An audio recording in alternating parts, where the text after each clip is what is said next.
శ్రీ విష్ణు రూపాయ నమ శివాయ. శ్రీ విద్య ప్రేక్షకులకి ఈరోజు స్వాగతం. సాధన, మంత్ర సాధన, అనుష్ఠానం, యంత్ర నిర్మాణం ఇలాంటి ఏవైతే మన జీవితం లోపల మనం కార్యాలు చేస్తుంటామో ప్రత్యేకంగా వేరే వాళ్ళ కోసం కొందరు చేస్తుంటారు. అంటే బ్రాహ్మణులు వేరే యజమాని కోసం కొన్ని పూజలు అనుష్ఠానాలు చేస్తుంటారు.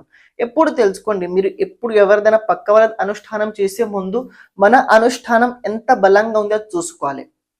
మన అనుష్ఠానం బలంతో అవతల వ్యక్తి అనుష్ఠానం మనం చేయగలుగుతాము. ఎందుకంటే కొన్నిసార్లు అవతల వ్యక్తి కర్మలు మనల్ని బాధిస్తుంటాయి. ఎక్కువ శాతం బ్రాహ్మణులు ఇలాంటి తప్పు ఎందుకు చేస్తుంటారంటే డబ్బు కోసం అవుతుంటది. ఇలా డబ్బు అందరికి అవసరం, నేను కాదనట్లేదు. డబ్బు చేసే కన్నా ముందు మన అనుష్ఠానం బలంగా చేసుకోండి.